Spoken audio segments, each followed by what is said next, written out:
yes, it can cause cancer.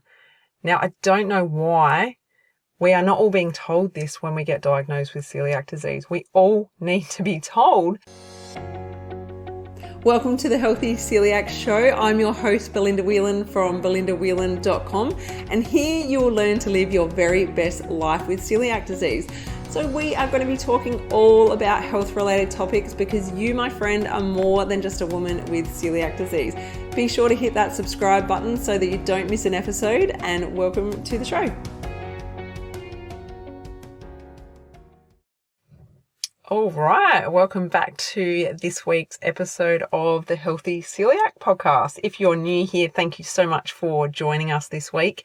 And if you're a returning listener, thank you. Thank you so much for coming back.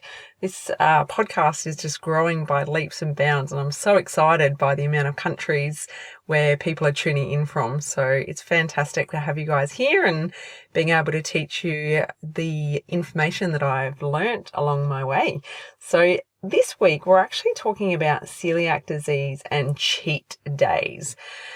Oh, it's a good one. It's interesting because when we say cheat days, what do you think of? Do you think of, okay, so normally I eat gluten-free, but just this once, I'm just going to have a little bit of gluten. You know, just today, I might just have a little bit of a treat and not worry about the results, the side effects. Because that's what we're talking about. Because apparently there's lots of you guys that do this and it's quite concerning.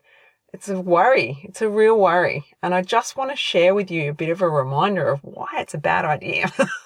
It's actually pretty silly, not to be awful, but it's kind of scary that this is going on and there's people talking about it out there in the Facebook world and online in these forums that people are sharing that, you know, every now and again they have a cheat day and then the rest of the time they eat well. Now, we're not talking about bodybuilding here, are we? We're not talking about, eating healthy and high protein and, going to the gym and working out really hard for 6 days of the week and then Sunday having a cheat day and eating a hamburger or a pizza and smashing a bottle of soda or soft drink. We're not talking about that, are we? Because other people can do that. We can't. We have to eat gluten-free all the time, 100% of the time, because it is not a diet, is it? It's not a diet.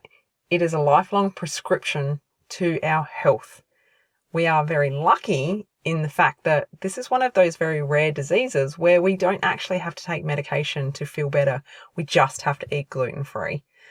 And that might sound harsh, but it's true. We are probably one of the lucky ones because we do get to make food choices that, yes, they can be a pain in the butt and yes, they affect our life, but I would much rather just have to eat gluten-free than have to take medication. So when you put it in that perspective, we are kind of blessed that we don't have to take the tablets or, inject anything into ourselves to heal and to feel better. We simply just have to make that decision to eat 100% gluten-free forever. Now, this episode is mostly for you guys if you do have cheat days or you're tempted to have cheat days. Because I think what's happening is not enough people are actually being told what happens if you do eat gluten. Now, we all know the side effects. We all know the signs and symptoms. We've all got our own signs and symptoms and the side effects when we do have gluten. We are all very, very different. My main one was diarrhea in the beginning. And as time went on, it got worse and it became more fun things like vomiting as well. So it was both ends.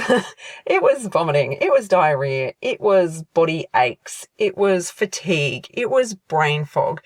So I personally never want to eat gluten because I never want to feel like that. Like, that is just crazy to want to feel that way for the sake of a chocolate donut. Like, that is my thing. Chocolate donut is the only one thing that I really miss, and I wish that I could find an amazing gluten-free chocolate donut, but other than that, I'm fine. I'm not tempted, and I don't want to feel that awful feeling that I used to feel So it's not worth it. Whereas I do know that there are people that don't really get as many side effects or symptoms.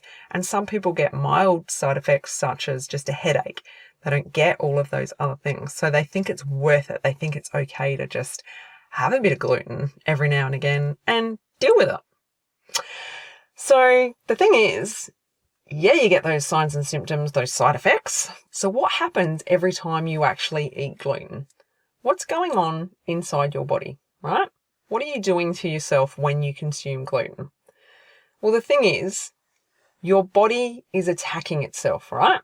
So the villi, which is in our small intestine, becomes incredibly damaged from consuming gluten because our body is literally attacking itself, okay?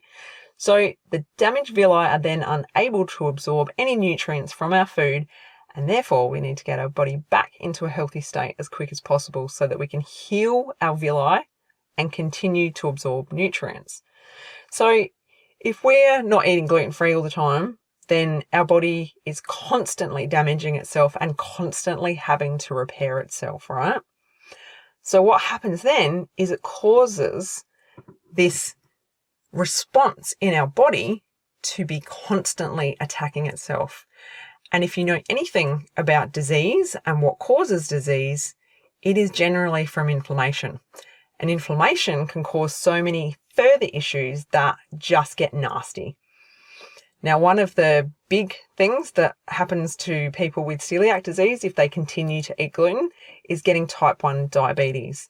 Now, you might have heard me talk about this in a previous episode. My niece has got type 1 diabetes, and it absolutely breaks my heart to see this young teenager having to deal with this lifelong issue of having to inject herself and test herself before she eats. And it's extreme. I would not wish that on anybody. So I do not wish for you to ever get diagnosed with type 1 diabetes, but that is something that can happen if you're not taking care of your health. MS is another one. Arthritis. If you know anyone with arthritis, it can be very debilitating. It can cause many, many issues, especially as you go through into old age, I guess is the way of putting it, as you age. And you're trying to do things, it gets a lot harder when you've got arthritis. Ulcerative colitis is another one, which is very nasty to deal with. Then there's Crohn's disease, and then, of course, cancer. Yes, it can cause cancer.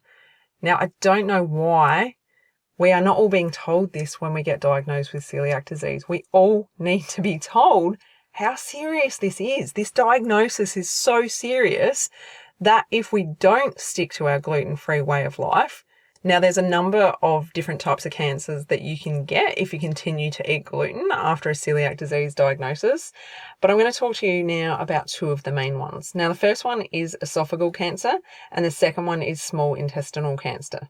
Now, it kind of makes sense when you think about it. So your esophagus basically goes from your throat to your stomach. So where do we eat?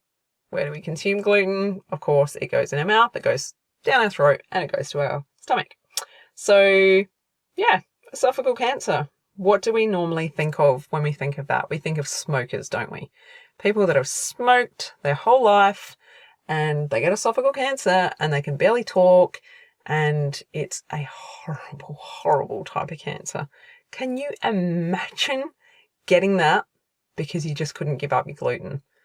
Definitely not worth it. Absolutely not worth it. So I want this episode to hit home, guys. I really want you to think about this and the damaging effects that it can cause. Now, the other one is small intestinal cancer, right?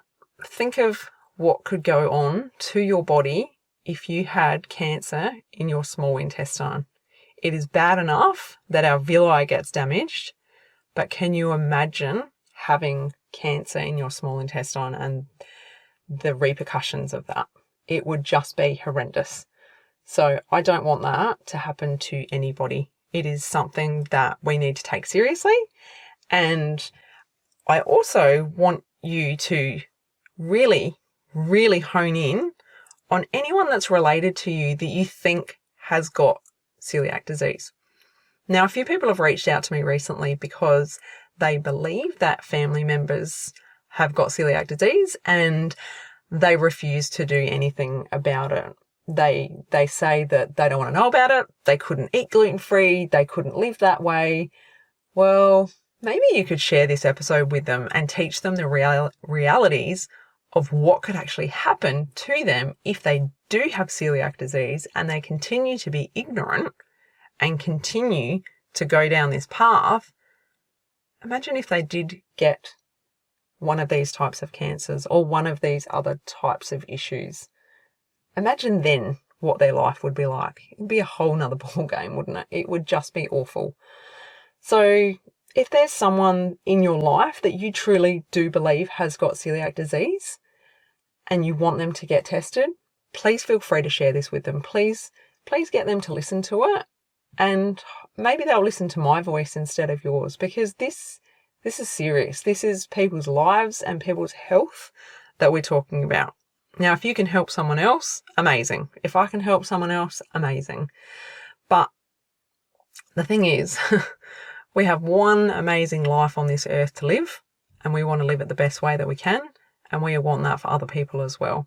So let's make that happen, and let's share as much information with others as we possibly can.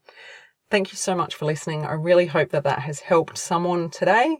The right person will hear this message and will change somebody's life. I'm absolutely certain of that.